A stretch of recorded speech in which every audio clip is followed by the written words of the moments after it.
साहेबांच्या पायाला फोड आलेले आपण पाहिले. दिनदुबळ्यांचे दलित, त्याचबरोबर कर्णबधीर मुखबधीर या लोकांचे प्रश्न मांडता पावसामध्ये भिजणारा बच्चू कडू साहेब आपण या ठिकाणी पाहिलेला आहे. छत्रपती संभाजी महाराजांनी महाराष्ट्राच्या तळागाळामध्ये शिवसेना, सत्ते विरोधामध्ये शिवसेना, सत्तेमध्ये राष्ट्रवादी, विरोधामध्ये राष्ट्रवादी, काँग्रेसचे काय तुकडे झाले. त्याला 75 वर्षामध्ये आपले प्रश्न आपण सोडवलेले आहेत की नाही, की आपण फक्त राज्यकर्त्यांच्या तुरुंगामध्ये दाबून ठेवलेला आहोत, अशा पद्धतीचा विचार करायला लावणार हे 2024 साल आलेला आहे. आणि या सालामध्ये या सर्वांना वटणीवर आणण्यासाठी परिवर्तन महाशक्तीची गरज पडली. पुढच्या 1 मिनिटामध्ये मी आपल्याला एक उदाहरण सांगणार आहे आणि त्या उदाहरणाला तुम्ही साथ द्यावी आणि भविष्यामध्ये आपण परिवर्तन आघाडी. आवाज येत नाही तुमचा? तो पुतळा 8 महिन्यात गेली खूनगाठ आहे की नाही, या सगळ्या गोष्टींना जर आपल्याला ठेच म्हणून जर आपल्याला लागले असेल आणि त्याचं प्रायश्चित्त जर आपल्याला परिवर्तन करून या सर्वांना पाडावं लागेल की नाही, ते शिवाजी महाराजांचा पुतळा पाडलाय.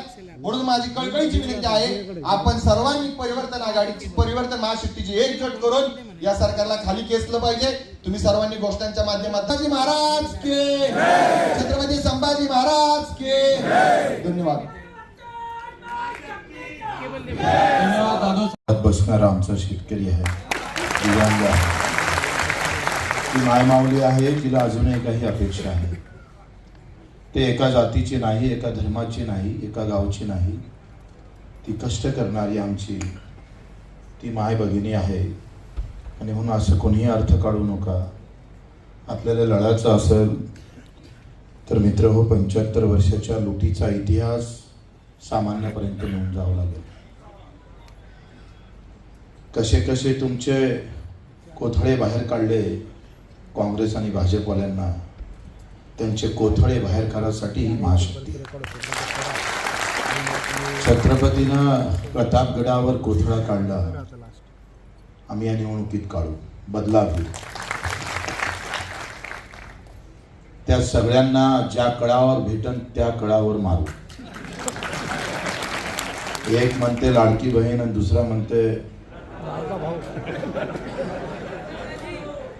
एकनाथजी लाडके भाऊ झाले, देवेंद्रजी लाडके भाऊ झाले, अजितदादा म्हणते मी लाडका भाऊ आहे, पवार साहेब म्हणते आम्ही विरोधकातले भाऊ आहोत, उद्धव साहेब म्हणतात, तिकडे ते काँग्रेसवाले म्हणतात, आम्ही म्हणतोय सख्खे भाऊ आहोत, आम्ही तुमच्या पाठीशी आहोत.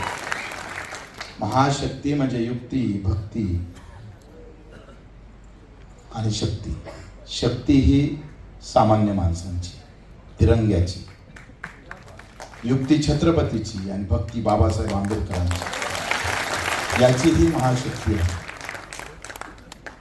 मला असं वाटतं का काही लोक आरोप करतात आणि कार्यकर्ते फोन करतात आम्हाला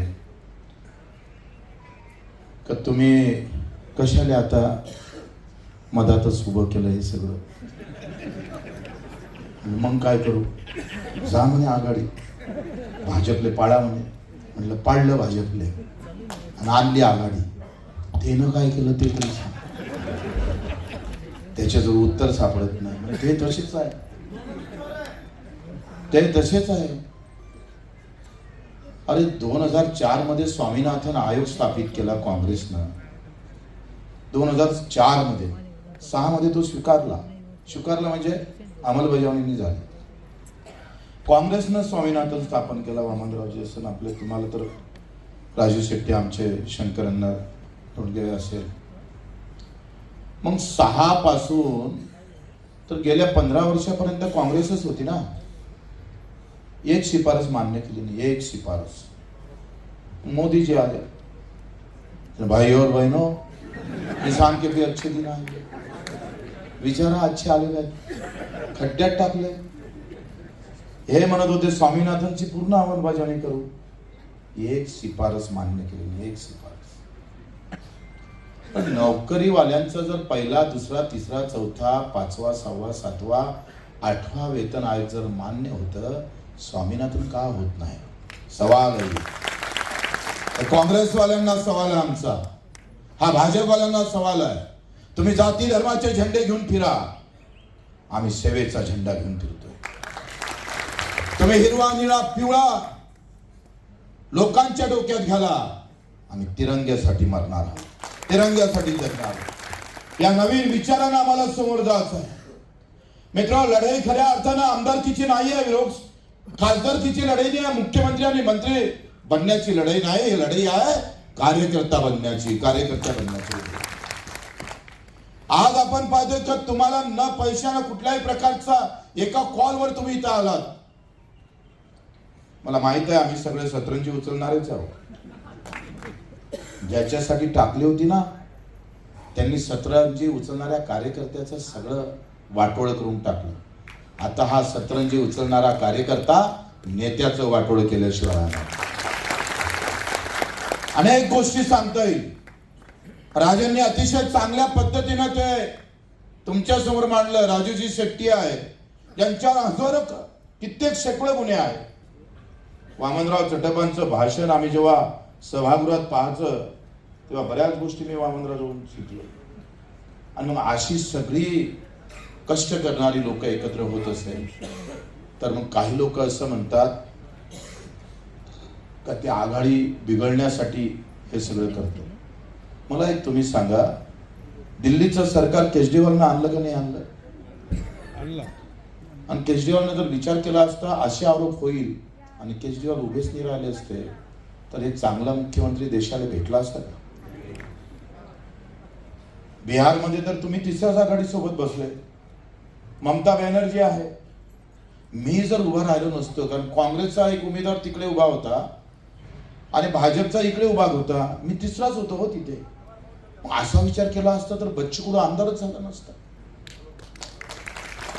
तिसरे म्हणजे सगळे खाणारे, तिसरे म्हणजे फक्त मतं घेणारे, तिसरे म्हणजे निवडून न येणारे असं जर वाटत असेल तर बच्चू कडू बगर पाठिंब्याचा फक्त जनतेच्या ताकदीवर 4 वेळेस निवडून आला.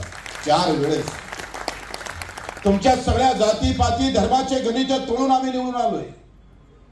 मित्र, ही लढाई खऱ्या अर्थानं आर्थिक विषमतेच्या विरोधात लढायची आहे. तुमच्या आमच्या समोर झेंड्याचं राजकारण दाखवलं जातं, अनेक जाती जाती भिळवल्या जातं, अनेक धर्मात भिळवल्या जाणार आहे. यांची पॉलिसीच ते आहे. हा देश गरीब राहण्याचं कारणच ते आहे का आमच्या डोक्यात फक्त धर्म घातला आहे. धर्माशिवाय आम्हाला काही बोलताच येत नाही. अनेक नारे काढले, अनेक तरुणाई गुंतवून टाकली. बाप मेला तरी बेहत्तर, पण नेता जिवंत राहिला पाहिजे. अशी जी हरामखोरी चालली आहे ना त्याला गाळाचं आहे माती. तुम्ही आम्ही कोणाला तिकीट भेटन, कोण उभा राहील, कोण कशा पद्धतीनं समोर येणार, कोणाला खुर्ची भेटली नाही भेटली डोक्यात ठेवणाऱ्या कार्यकर्त्याची लढाई नाही आहे. वेळ पडली तर 2 पावलं मागे घेऊन महाशक्तीच्या माध्यमातून एक नवीन इतिहास निर्माण करण्यात माझं योगदान किती आहे हे कार्यकर्त्यांना डोक्यात. तुम्ही सगळ्या पक्षातले कार्यकर्ते आहे. स्वाभिमानी असेल, स्वराज्य संघटना असेल, आमच्या वामनराव जी चटाप असेल, आमचे शंकररावजी धोंडगे पाटील असेल, सगळे कार्यकर्ते आम्ही पाहतो इथे बसलेले असणार. आता ही सगळी व्यवस्था ज्यांनी केली त्यांची नावं घेतली नाही, त्यांचा सत्कार केला नाही, त्यांना मोठं बोलावलं नाही, असं अपेक्षेतून चालणार नाही. माझं नाव आयुष्यात कधीच येणार नाही, पण मी मागं नाही हटणार ही भूमिका घ्यावी लागते. आम्हाला भेटल्या नसत्या काय, आम्हाला युतीत एखाद 2, 3, 4, 5 सीटा भेटल्या असत्या. राजाभाऊ वगैरे संभाजीराजांना सगळ्यांनाच व्यवस्था झाली असती मस्त. बायकार त्याच्याच पैसा त्याचाच व्यवस्था करून आम्ही आमदार डबल होता आलं असतं. काही मोठी गोष्ट नाही आहे. त्या व्यवस्थेमध्ये आम्ही जाऊ शकलो असतो. ही व्यवस्थेचा विषय थोडा आहे भाऊ, हा मुद्द्याचा विषय आहे. आता ही म्हातारी आम्हाला भेटली, माजी सैनिकांची पत्नी आहे. तर कार्यालयाचे पायपीट करता करता थकली माझी सैनिक. असं प्रशासन एका कलेक्टरवर 7.5 लाख रुपये खर्च होतो महिन्याचे. एका कलेक्टर, तो साला कलेक्टर ऑफिसमधून उठतच नाही. एवढी मस्ती आली प्रशासनाने. सामान्य माणसाच्या, काल आम्ही परभणीला गेलो, राजांनी फोन माझ्या हाती दिला. अहो घर वाहून गेले, 5 दिवस झाले, घराचा पंचनामा झाला. आदित्य ठाकरे येऊन गेले, कोणतरी त्यांचे पालकमंत्री येऊन गेले, आणि नदीच्या काठावरचं घर मात्र तसंच वाट बघत राहिले मदतीचं. मित्र, ही लढाई अत्यंत या सगळ्या व्यवस्थेच्या विरोधात लढाई आम्हाला उभी करायची. हे मान सन्मानाची लढाई नाही आहे, लक्षात घ्या. कठीण आहे, फार सोपंही नाही. असं नाही भाषण दिले म्हणजे लोक फटाफट आपल्याकडे येईल असं नाही आहे.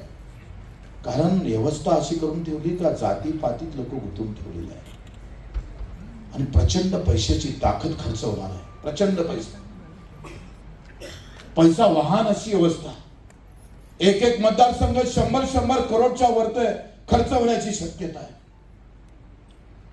त्याच्यात छत्रपती सारखे काही मावळे आम्ही जमा करून, एक इधर आदिलशाही, दूसरे जब निजामशाही, और बाद में कुतुबशाही और फिर मुगलशाही,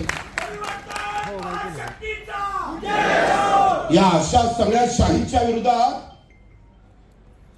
ज्याला घालायला पॅन्टही नसल, ज्याच्या घरी जेवायची व्यवस्था नसल, ज्याला कधी विचार आम्ही पाहतोय का या सगळ्या व्यवस्थेमध्ये मी लढू शकल, अशा प्रकारची हिंमत नाही. कुठल्याही प्रकारची आम्ही पाहतोय तशी व्यवस्था नसताना सुद्धा 50-50 लाखाच्या फौजेच्या विरोधात हा महाराष्ट्र देशात उभा राहिला आणि अख्ख्या हिंदुस्थानाला गवसणी घातला. तो छत्रपतीची युक्तीनं, त्या विचारानं आम्हाला समोर जावं लागणार आहे. 7 मावळे उभं राहतंय आणि 7 मावळेच्या विरोधात अगदी आम्ही पाहतोय 100 किलोमीटर आदिलशाची फौज 20 लाखाची असते. हे जे घाणेरडे राजकारण करतोय ते सांगतोय तिसरे म्हणजे असे आहे, तिसरे म्हणजे तसे नाही. आम्ही छत्रपतीचे भक्त आहोत. आम्ही बाबासाहेबांच्या विचारानं चालणारे लोक आहोत. तुम्हाला आम्हाला या विचारानं हे सगळं प्रत्युत्तर आम्ही पाहतोय. बोंबलून द्यायची गरज नाही, मतदानातून द्यावं लागेल. ज्या दिवशी मतदानातून उत्तर देईल, आम्ही सांगितलं पाहिजे का सोयाबीनचे भावाची शिफारस या राज्यानं 7,000 रुपये पर क्विंटल मागे केले होते, मग 5,000 रुपये केंद्र सरकारनं जाहीर का केले? लिहून ठेवा बोर्ड भीतीवर. ज्यानं भाव दिला नाही त्याला आमचं मत नाही, बिलकुल भेटणार नाही.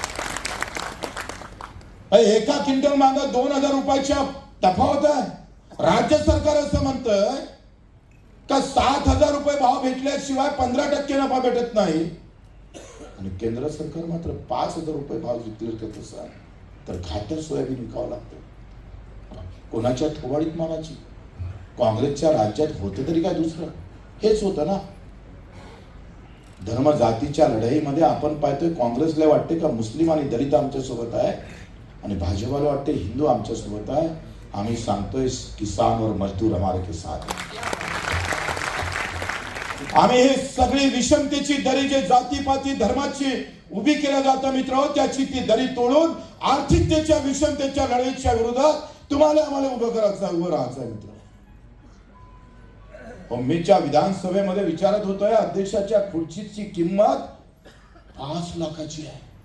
आमदारावर खर्च होतं महिन्याचे 3.5 लाख, आणि गरीबाचं घर जाहीर करतं 1.25 लाखाचं.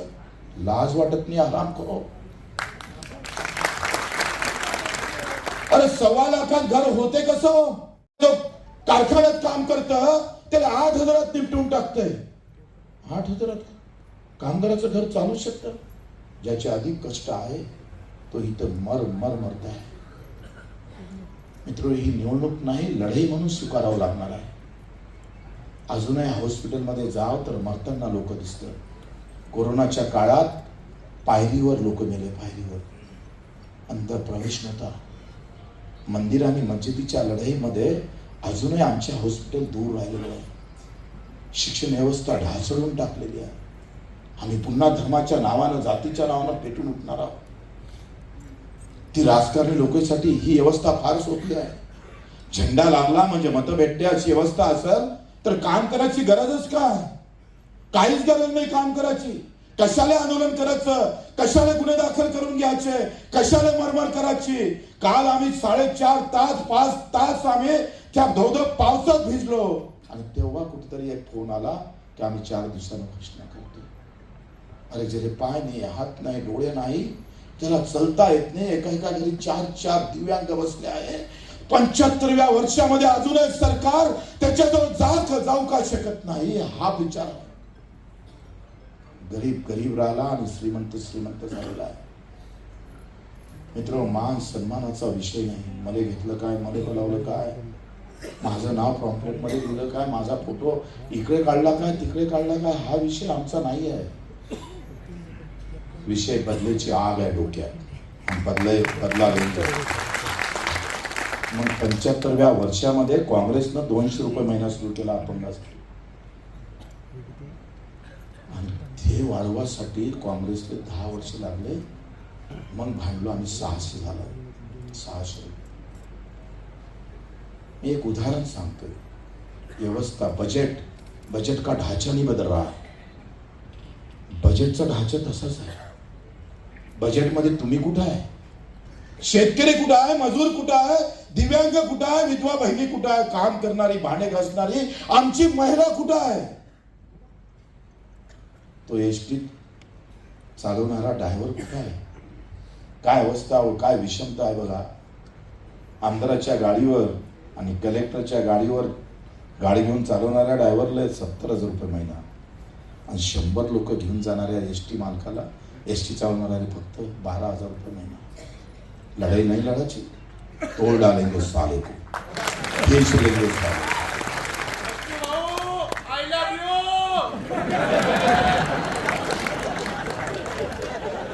लिजा हा हसाचा विषय नाही आहे. योगायोगानं आम्ही सगळे एकत्र आलो. आम्ही एकत्र होऊन नाही चालत.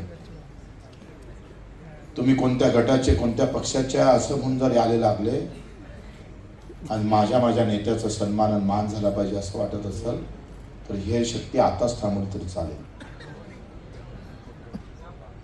आमच्या डोक्यामध्ये जिच्या घरावर छप्पर नाही ना ते डोळ्यात ठेवा. आमच्या डोक्यामध्ये अजूनही त्या हॉस्पिटलमध्ये उपचार भेटत नाही ना तो रुग्ण डोक्यात ठेवा. ज्याला 2 पाय नाही तो चलत कसं असेल ते डोक्यात ठेवावं लागेल. त्याच्यासाठी लढावं लागेल. कपडे घालून आणि बॅनरवर फोटो लावून माणूस मोठा नाही होत. माणसाच्या हृदयात जाता आलं पाहिजे. लोकांच्या एकदा त्याच्या हृदयात झाले ना भाऊ तर फिर कोई नेताओं की जरूरत नहीं होती. आदमी बड़ा कर देता है लोगों को. आम्ही 1 रुपया 1 मत घेऊन उभे राहणारे लोक आहोत. राजू शेट्टी जी असेल, आम्ही असेल, सगळे असेल. मित्र, आम्ही जेव्हा हा धिंगाणा त्या सभागृहामध्ये पाहतोय, त्या कॅबिनेट मध्ये जेव्हा पाहतोय तेव्हा असं वाटतंय, लोक म्हणते तुम्ही तर सत्तेत होते का केलं नाही. ही एकट्याची लढाई नाही, पण 182 शासन निर्णय काढले बच्चू कडून. 182 दिव्यांगांचं. अनाथाचं आरक्षणच नव्हतं महाराष्ट्रात. गेले आई नाही, वडील नाही, बाप नाही, धर्म नाही, गाव नाही, काही पता नाही, त्यालाच आरक्षण नव्हतं महाराष्ट्रात. लढलो आम्ही, प्रचंड मेहनत केली. किती मत आहे हो अनाथांचे पुऱ्या महाराष्ट्रात? 2 ते 3 हजार मत. प्रश्न मताचा नाही आहे, आशीर्वादाचा आहे. आशीर्वाद मतासाठी उभ्या राहणाऱ्या पार्ट्या भरपूर आहे मित्र, पण आशीर्वाद घेणारं संघटन आता मजबूत झालं पाहिजे. युक्ती, शक्ती, भक्ती आणि याच्यातून महाशक्ती खऱ्या अर्थानं जनता जनार्दनाची उभी राहिली पाहिजे. इथून जाताना तुम्ही हा विचार घेऊन जा, रोखोक जा, छाती फुगवून जा की आता हे परिवर्तन येणार आहे. ज्यांनी सत्ता भोगली आणि अजून अलटून पलटून भोगले त्याचा आता बदला घ्यायला आम्ही उभं राहतो आहे. तुम्हाला दिशाभूल करण्याचा प्रयत्न होईल. तुम्हाला भाजपची बी टीम म्हटलं जाईल. कोणाला अधिक काही वेगळ्या प्रकारचे आमच्यावर आरोप केला जाईल. अनेक गोष्टी घडेल, पण खंबीरपणे उभा असणारा पदाधिकारी, कार्यकर्ता खऱ्या अर्थाने आम्हाला महाराष्ट्रात 5 आहे. आम्ही तुम्हाला वचन देतो सगळे मिळून, सामान्य माणसाशिवाय, कष्टकरी आणि अडचणी असणाऱ्या लोकांशिवाय आमच्या डोक्यात कधी सत्ता जाणार नाही, हे नक्की सांगतो. सत्ता कधीच जाणार नाही. सत्तेचाच विषय असता तर एखाद्या मोठ्या पार्टीत जाऊन अनेक पद मिळवता आले असते, पण ते आमच्या डोक्यात कधीही शिरणार नाही. हम कट जाएंगे, टूट जाएंगे, लेकिन पीछे नहीं हटने वाले हैं. तुमच्या विचारानं, तुमच्या ताकदीनं आम्ही म्हणजे सर्व काही नाही आहे, तुम्ही म्हणजे सर्व काही आहे. खरी लढाई तर तुम्हालाच लढायची आहे. आम्ही हत्तीवर बसून येऊ, पण पायदळ जे सैनिक असतं ना, ते खरं त्या युद्धात कामी येत असतं. हत्तीच्या माणसाची नंतर गरज असते. पहिले लढना पडता है वो पायदळ वाले सेना में, त्याला कापाचं असतं खटाखट खटाखट. आणि म्हणून तुमची लढाई, तुमचे जर जोश होश संपले आणि तुम्ही जर तिकीट साठी जर फक्त डोक्यात भूत घेऊन जर लढायला लागले, तर मग आम्ही हत्तीवर बसून फायदा तरी काय. कब तीर चलेगा और कब हम चले जाएंगे पता नहीं लगे रहेगा. आणि म्हणून आपल्या सर्वांना या इतक्या ताकदीनं आपण इथं जमा झाला, आपण सर्वांचं म्हणून, एक कार्यकर्ता म्हणून, आपण सगळ्यांनी, आम्ही सुद्धा कार्यकर्ता म्हणून, सैनिक असेल अधिक कोणी असेल, जे जे काही शेवटचा घटक असेल, जो दुरावलेला आहे, खरा वंचित आहे पण कष्टकरी आहे, त्या लोकांना एक आशेचं किरण उभं राहिलं पाहिजे. त्यानं गावातून उभं म्हटलं पाहिजे, नाही आता सगळं बाजूला ठेव, फक्त परिवर्तन महाशक्ती, फक्त परिवर्तन हा विश्वास निर्माण करावा लागेल. लोक तसंच काही उन्हा मत नाही मारत. मत मारणं एवढं थोडं सोपं आहे हो. मत म्हणजे तुमचे आम्ही, तुम्ही आमचे, एवढं म्हणाले प्रचंड कष्टाची गरज असते. तू त्याचं मत देतोय, तुम्हाला मत देतं म्हणजे तो तुमचा होतोय. होय, मी राजेंचा आहे, मी शेट्टी साहेबांचा आहे, मी वामनरावांचा आहे, हे म्हणासाठी प्रचंड कष्टाची गरज असते. आणि ते कष्ट तुमच्या आमच्या सहित सगळ्यांना करायचं असते. आम्ही सुद्धा कुठल्याही इशारा न करता प्रचंड धावावं लागेल. जे जे चांगले कार्यकर्ते आहे, मी नाही पाहिजे, तुम्ही सांगितलं पाहिजे मी इथं नाही, माझी जरी दावेदारी असली पण मी निवडून नाही येऊ शकत, तुम्ही याला तिकीट द्या, मी यावरनं मागं राहील, अशा भूमिका घ्यावं लागणार आहे. त्याग करावं लागेल. दोन गोष्टी मान सन्मानाच्या बाजूने ठेवावं लागेल. त्याच्याशिवाय हे लढाई शक्य नाही. कारण दोन्हीकडे प्रचंड पैसा आहे, दोन्हीकडे प्रचंड ताकद आहे. ती जाती धर्माची आहे. आपल्याला बगर जाती धर्मासही सोडून खऱ्या आम्ही पाहतोय राष्ट्रभक्त सैनिकांची खरी ताकद निर्माण करायची. आणि म्हणून तुम्ही थोडे जरी डगमगले भाऊ, तरी आमचं सगळ्यांचं वाटोळं व्हायला वेळ लागणार नाही. आपल्या सर्वांचं मी आभार मानतो, धन्यवाद देतोय. आणि ही लढाई आता खऱ्या अर्थानं संभाजीनगरच्या भूमीमधून आता प्रचंड वेगानं सुरू करू. वेळ कमी आहे, पण आम्ही पाहतोय वाऱ्याच्या वेगानं आमचा कार्यकर्ता प्रत्येक या गावातून त्या गावातून घरापर्यंत वादळासारखा जाईल. आणि प्रचंड आम्ही पाहतोय ताकदीनं ही महाशक्ती येत्या काळात परिवर्तन केल्याशिवाय राहणार नाही असं सांगतोय. आणि हे दोन शब्द सांगतो.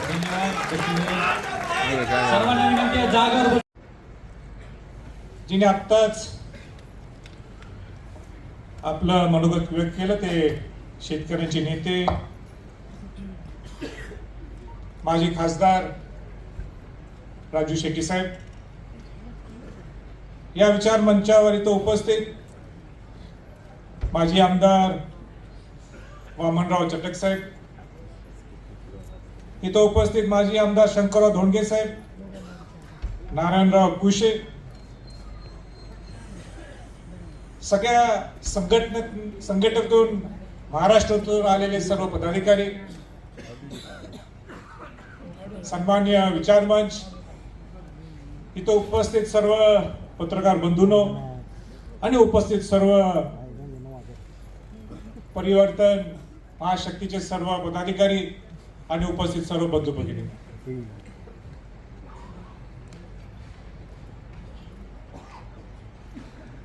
या मीटिंगला आज उशीर झाला याबद्दल आम्ही सर्वजण तुमची मनापासून दिलगिरी व्यक्त करतो.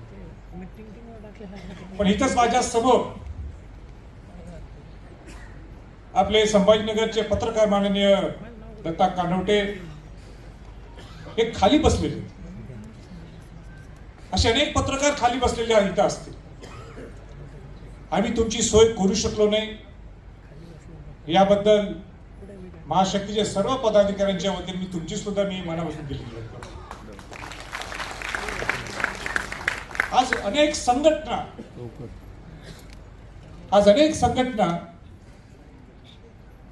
आमची अपेक्षा सुद्धा नव्हती की पहिल्या मीटिंग मध्ये जे 50 अधिक संघटना येऊन इथं आम्हाला सांगतात की आम्ही तुमच्या बरोबर आहोत. आपल्याला खऱ्या अर्थाने परिवर्तन घडवायचंय, महाराष्ट्राला एक वेगळं नेतृत्व इथं आणून द्यायचंय. म्हणून आपण सुद्धा आलात. आम्ही सर्वजण तुमची सुद्धा सोय करू शकलो नसेल. कुठं बसलाय, कशा पद्धतीने आपण बसलाय मलाही कल्पना नाही, पण आपण आलात याबद्दल आपलंही मनापासून सगळ्यांचं स्वागत करतो.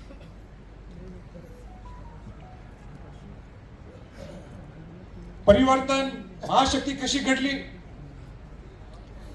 पुढे नेमकं आम्हाला काय करायचं ते आपण वेळोवेळी आम्ही बोलत जाऊ. पण एक दिवशी असाच होता की एकदा बच्चूभाऊंचं माझं मुंबईत चर्चा झाली, मीटिंग झाली आणि बऱ्यापैकी आमचे मुद्दे, शेवटी दोघंही आम्ही त्यावेळेस चळवळीतले नेते आहोत. छत्रपती घराण्यात माझा जन्म झाला असला तरी. आणि मग बच्चूभाऊ म्हणले ठीक आहे राजा, आपण प्रयत्न तर करू, काहीतरी एक वेगळं नाविन्यपूर्ण महाराष्ट्र कसं घडवता येईल, संस्कृत महाराष्ट्र कसं घडवता येईल. आणि ही नुसती प्राथमिक चर्चा चालू असताना आम्हाला लक्षात आलं की आपण मराठवाड्यात ओला दुष्काळ पडलाय, तिथं आपण जाणं गरजेचं आहे. आणि म्हणून मी त्यांना फोन केला की बच्चूभाऊ तुम्ही येऊ शकता का. ते म्हटले मी येतो राजे.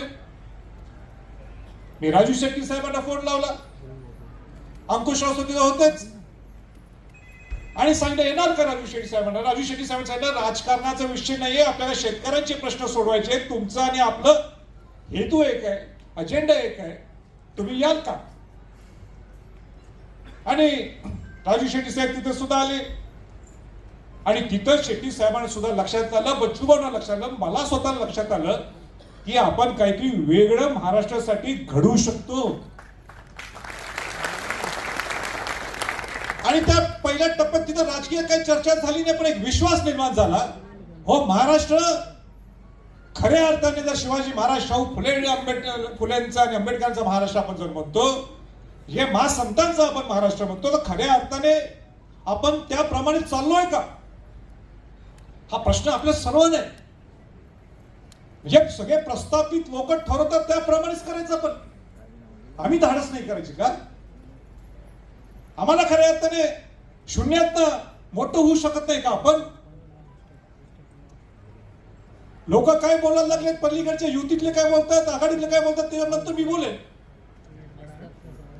पण साधा प्रश्न आम्ही स्वतः मी तर चिंतन केलं की ज्यावेळी शिवाजी महाराजांनी स्वराज्य निर्माण केलं, स्वराज्य निर्माण करत असताना शिवाजी महाराजांनी हे पाहिलं नाही की माझ्याकडे किती मावळे. शिवाजी महाराजांनी हा विचार नाही केला की बाबा माझ्याकडे मूठभर मावळे असताना आपण हिंदवी स्वराज्य स्थापन करू शकतो का. त्यांना जिजाऊंचा आशीर्वाद होता, शहाजी महाराजांचं स्वप्न होतं, शहाजीराजेंचं स्वप्न होतं की स्वराज्य निर्माण व्हायला पाहिजे. आणि म्हणून एक मराठवाड्यातला सुपुत्र शिवाजी महाराजांनी मोजक्या मावळ्यांना घेऊन तोरणा किल्ला पहिला ताब्यात घेतला. आणि मग हिंदवी स्वराज्य 300-350 किल्ले अधिक जिंकून एक वेगळं नाव आज 350 वर्षानंतर सुद्धा आपण शिवाजी महाराजांचं नाव घेऊ. कुठल्या राजाचं घेतलं नाव का. मग आपण काय घ्यायला शिकायला पाहिजे शिवाजी महाराजांच्याकडून. शिवाजी महाराजांचे हेच शिकायला पाहिजे की खऱ्या अर्थाने नुसतं प्रस्थापितांच्या विरोधात, प्रस्थापितांच्या बरोबर राहायचं का आपण. शिवाजी महाराज शहाजीराजे सुद्धा असले असतील, पण शहाजीराजे म्हणजे मला नाही जमलं पण माझ्या मुलांनी करायला पाहिजे. आणि म्हणून त्यावेळी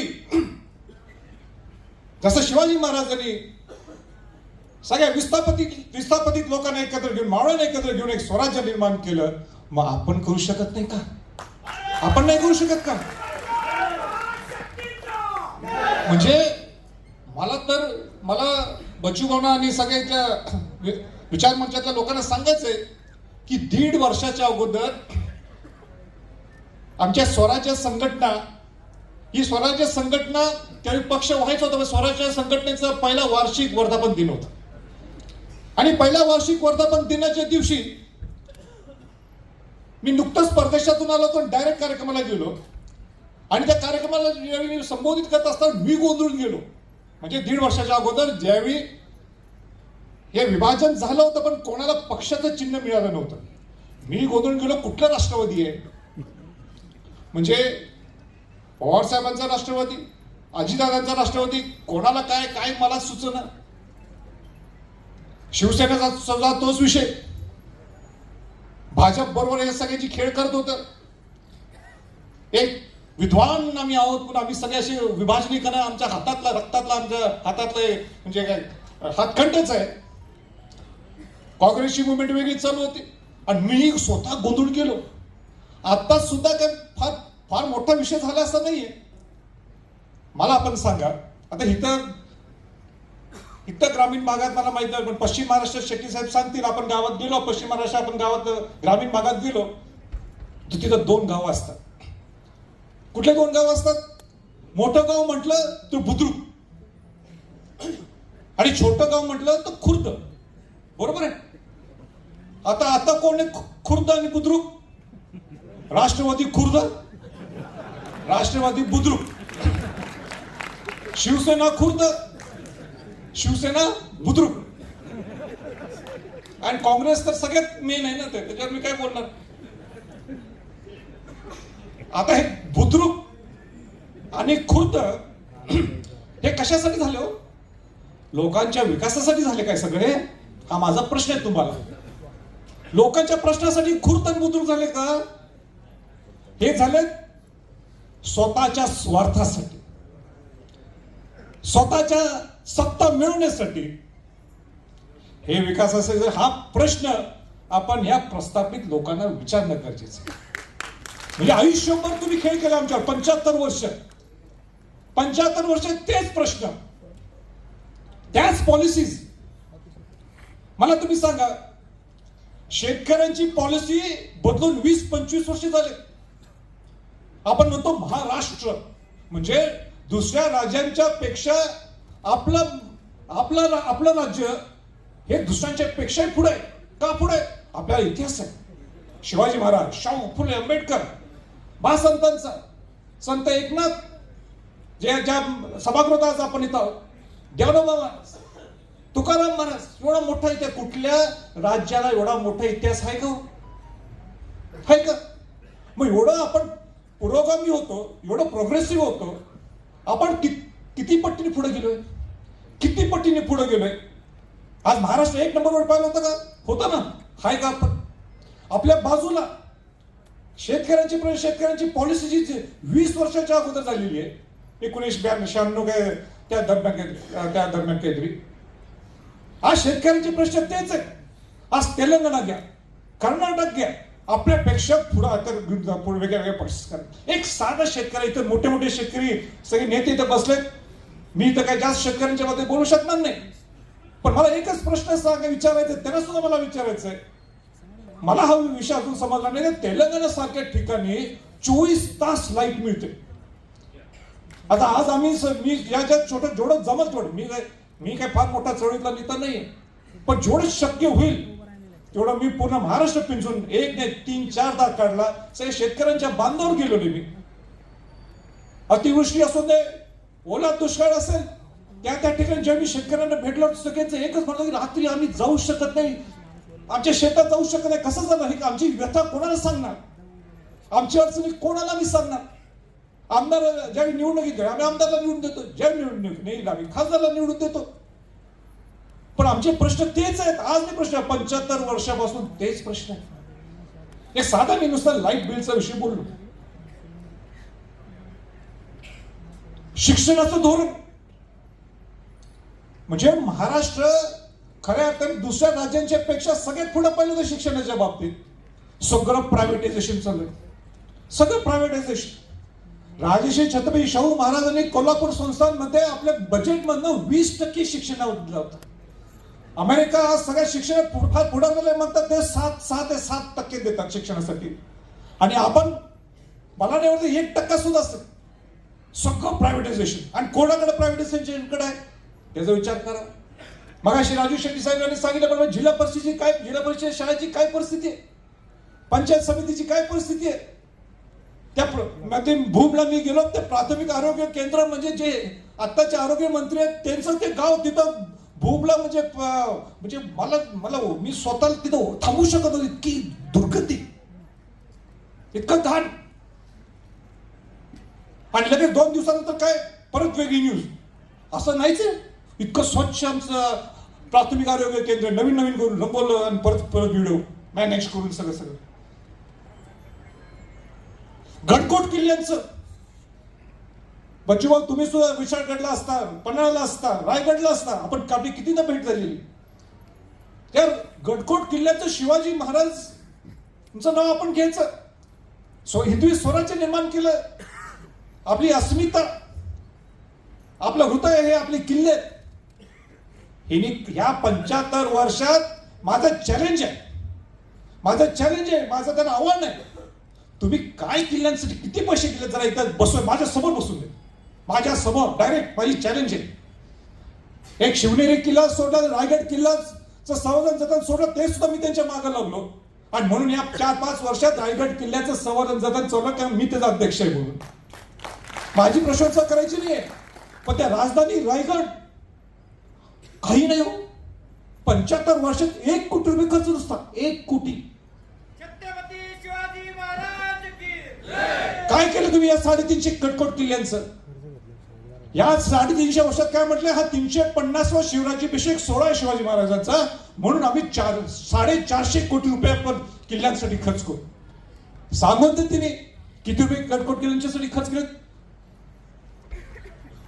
म्हणजे नुसतं शिवाजी महाराजांचं नाव घ्यायचं आपण, पण ते ज्यांनी शिवाजी महाराज छत्रपती झाले, त्यांचा राज्याभिषेक सोहळा या रायगड किल्ल्यावर झाला. पहिली राजधानी ही राजगड किल्ले, पुण्याच्या गडांचा राजा म्हणजे राजगड.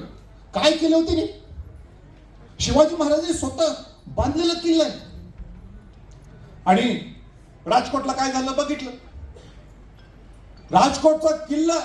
राजकोटच्या किल्ल्यामध्ये शिवाजी महाराजांचा पुतळा उभा राहिला नौदलच्या दिनाच्या दिवशी 4 डिसेंबरला. 12 डिसेंबरला माझं पत्र आहे व्यक्तिगत कोणाला, नरेंद्र मोदींना. आणि मी त्यांना म्हटलं की तुम्ही त्या पुतळ्याचं उद्घाटन केलंय घाई गडबडीने, मतासाठी त्या लोकसभेच्या अगोदर तुम्ही ते पुतळ्याचं उद्घाटन करून टाकलं. तो शास्त्रोक्त पद्धतीने पुतळा बांधलेला नाही. त्या पुतळा जसा शिवाजी महाराजांना साजेल तसा पुतळा नाही, तो बदला. हे पत्र आहे माझं 12 डिसेंबरला. ह्याच्याबद्दल महाविकास आघाडीच्या लोकांनी बोलले नाही, कोणी बोललं नाही. माझ्या पत्राचा तुम्हाला त्रास होता का उल्लेख घेतला नाही? का उल्लेख घेतला नाही? मग ते जाहीर पद्धतीने लपून ठेवलं नाही, मी पत्र हाऊस काढलं काहीतरी. म्हणजे असे अनेक विषय भरपूर बोलू शकतो, पण एक वेगळं महाराष्ट्र घडवण्यासाठी आपलं परिवर्तन महाशक्तीशिवाय पर्याय नाही. आणि माझा एक विषय माझ्या एक लक्षात आला. 1930च्या दरम्यान या घोड्यांच्या रेसीस असतात, घोड्यांच्या आपल्या रेसिंग घोडं होतं आपण, ते मुंबई पुण्याला असतात तसं परदेशात असतात. तर ते घोड्याच्या पैशावर पैसे लावायचे. आणि मग ते शेवटचं घोडं काय असायचं, ते केव्हा जिंकणारच नाही हो, केव्हा जिंकणारच नाही. त्याच्यावर कोण खेळते, आणि मग त्याच्यावर कोण पैसेच लावायचे नाही, ते हरायचंच. मग त्यावेळी काहीतरी असं घडलं, ते शेवटचं घोडं पुढं आलं. इथं शेवटचं घोडं रेसमध्ये पुढं आलं, म्हणून त्या दिवशी पासून त्याला एक वाक्य तयार झाला, डार्क हॉर्स. काय तयार झालं वाक्य? Dark horse. त्याचं पुस्तक मराठीत लिहिलं आहे, डार्क हॉर्स म्हणून पुस्तक लिहिलेलं आहे. तर आपण डार्क हॉर्स आहोत. म्हणजे लोकांना वाटणार, या महाविकास आघाडी महायुतीतल्या प्रस्थापित लोकांना वाटणार हे कोण आहेत? हे चळवळीतले नेते. ह्यांच्याकडे पैसा आहे, ह्यांच्याकडे धन आहे, ह्यांच्याकडे काय संघटना आहे, ह्यांच्याकडे काय नियोजन आहे. आम्ही 75 वर्ष आम्ही सत्तेत आहोत. एक तर विरोधी बाकावर, किंवा एक तर आपण सत्तेत, किंवा जास्त खुर्द बुद्रुक. बाकी काही नाही. इकडं तिकडं खुर्द जायचं, बुद्रुक. जरा वाटतं बुद्रुकचा कंटाळा की जायचं खुर्द मध्ये, खुर्दात कंटाळा तर जायचं बुद्रुक मध्ये. आणि हे काय करणार? हे आणि कुठलं तिसरं नाव कुठलं आहे काय मला सांगा बाबा, माझं मराठी एवढं चांगलं नाहीये. खुर्द, बुद्रुक आणि तिसरं नाव आहे काय शेट्टी साहेब आपलं, म्हणजे ज्याच्यात आपण बसू शकतो? महाशक्ती आपलं नाव. परिवर्तन महाशक्ती आपल्याला. पण हे डार्क हॉर्स म्हणजे काय, लोकांना विश्वास वाटत नाही, टप्प्याटप्प्यात हळूहळू अरे काय करणार, जसं आता महाविकास आघाडी महायुतीला वाटत काय करणार, कुठं जाणार पुढं, ह्यांची झेप काय, हे टुक टुक टुक टुक टट्टू असतो छोटासा घोडा, छोटा घोडा असतो माहित आहे ना, घोड्यांच्या एक छोटा घोडा असतो, तो आपण तट्टू आहे, टुक टुक टुक टुक टुक टुक. अरे टुक टुक घोडा केव्हा रेसचा घोडा होईल आणि मागणं डार्क हॉर्स होणं पहिला कसा जाईल हे महाशक्ती दाखवणार. कारण आम्ही स्वच्छ मनाने एकत्र आलोय, परिवर्तन घडवण्यासाठी एकत्र आलोय, महाराष्ट्राला एक वेगळा पर्याय निर्माण करण्यासाठी आपण एकत्र आलोय, महाराष्ट्राला सुसंस्कृत पर्याय जे खऱ्या अर्थाने शिवाजी महाराज, शाहू फुले आंबेडकरांचा विचार घेऊन जाणार महाराष्ट्राचे ज्याच्यात हे महाशक्ती पुढे आले. आपण सुद्धा मागाशी अनेक नेत्यांनी सांगितलं सुद्धा, आपण सुद्धा सकारात्मक विचार करायला पाहिजे, आपण सुद्धा विचार हाच करायला पाहिजे की आपण सत्तेत का येऊ शकत नाही, आपण का येऊ शकत नाही पुढं, त्यांचाच ठेका आहे का सगळ्यांचा, आपण का जाऊ शकत नाही पुढं, आपला काय कमी आहे, आम्ही चळवळीत नुसतं आयुष्यभर चळवळ करायची, आयुष्यभर शेतकऱ्यांसाठी नुसतं राबायचं, आयुष्यभर नुसतं दिव्यांग लोकांसाठी राबायचं, आम्ही सत्तेत बसून हे प्रश्न सोडू शकत नाहीत. बच्चूभाऊंच्याकडे शिकण्यासारखं काय असतो ते गेले असतील आता ह्या महाविकास काय महायुतीत गेले असतील, पण वेळ प्रसंगी अरे कुठली महायुती, मला लोकांची सेवा करायची आहे, हे नेतृत्व आहे. मला आवडलं म्हणजे ज्यावेळी मी गेलो परभणीला गेलो, आम्ही नांदेडला गेलो, तिथं बघतो तर बच्चूभाऊंचं एवढं लोक, एवढे सामान्य माणूस लोकांना भेटायला बच्चूभाऊ. आता एक मगाशी ग्रस्त आले, बिचारा साधे कपडे घातला होता, धाडच त्याची बघा, बच्चूभाऊ असलं ना जाईल लगेच बोला. मी म्हणजे आम्ही स्वराज्य करायला असं शिस्त असते तेव्हा तुम्ही काय गणेश जाधव नाही असं नाही तसं नाही, इथं काहीच नाही शिस्त, लोकांसाठी बेशिस्त. इथं राजू शेट्टी साहेब म्हणजे जाईल तिथं, आम्ही बघितलं कोल्हापुरात एकदा खासदार झाले, एकदा आमदार झाले, पण तुमचं ओलय कुठं 2 आमदार शेतकऱ्यांसाठी आयुष्यभर लढा दिलं, आणि चटक साहेब तर काय भाषण असं. तुम्ही जरा यंग व्हा, प्रवक्ताच व्हाय पाहिजे तुम्ही, आमचा फोकाट ठोकीच पाहिजे, आता काय थांबायचं नाही. आता तुम्ही स्वतःला मला मी 50 वर्षाचा आहे आता, आणि सगळे जर आपण एकत्र येऊ, पण तुम्ही विश्वास द्या पहिला, तुम्ही सगळ्यांनी विश्वास द्या. तुमच्याशिवाय आम्ही पुढे जाऊ शकत नाही. तुम्ही आम्हाला ताकद द्या, तुम्ही सांगा मला, तुम्ही भाषण करा ठीक आहे, पण राजे महाविकास महायुती कसं म्हणतोय, अरे काय नाव तिथे आपली महाशक्तीच्या सगळ्या लोकांचं, आणि तुमच्या बरोबर तुम्ही चला पुढं, आम्ही हायच. आणि म्हणून भरपूर बोलायचं, अजून आम्हाला निघायचे त्या हॉल सुद्धा, आणि आपण सगळ्यांनी जेवायचं. मला वाटतं जेवणाची सोय सुद्धा सगळ्यांची व्यवस्था केलेली आहे, म्हणून मी आता जास्त काय घेत नाही. पण आपण इथं आलात याबद्दल मी मनापासून आभार व्यक्त करतो. आम्ही पहिल्यांदा थोडंसं प्रयत्न करायला लागलोय, जरा थोडं आमच्याकडे चुकत असेल म्हणजे आम्ही मान सन्मान ठेवले नाहीत. आम्ही सगळे एक जण सारखे आहोत. आम्हाला महाराष्ट्राला खऱ्या अर्थाने जायचं, इथं सामान्य कार्यकर्ता म्हणून आम्हाला इथं जगायचं आहे. आणि म्हणून मी आहे त्या घरात माझा जन्म झाला असं, पण खऱ्या अर्थाने मोठे लोक हेच सगळे स्वतःच्या आयुष्यात स्वतःच्या कर्तृत्वाने मोठी झालेली सगळी मंडळी, त्यांना सगळ्यांना एकत्र ठेवायचं एवढं माझं काम. माझं काम काय फार मोठं नाहीये. मगाशी तिकडं आणि कोण काय बोल अजिबात बोलायचं नाही, तुम्ही ते अजिबात नाही बोलायचं. माझं काम काय सगळ्यांनी एकत्र ठेवणं, म्हणजे हा मोठा आपला कुटुंबाचा मी प्रमुख नाही, एक मोठा या तुमच्या कुटुंबाचा एक तुम्ही मला काहीतरी शब्द द्या, सौंगडी म्हणा किंवा तुम्हाला सगळ्यांनी एकत्र ठेवायचं म्हणा, हा कारभारी म्हणा, काय शब्द जो चांगला असेल तुम्ही मला शब्द द्या, मला चालतो. पण मला या महाशक्ती खऱ्या अर्थाने परिवर्तन कसं करता येईल या दृष्टिकोनातून माझा प्रयत्न राहील. आणि म्हणून परत सगळ्यांना मी आपण आलात याबद्दल मी मनापासून शुभेच्छा देतो आणि सांगतो जय जवान. धन्यवाद राजी. अत्यंत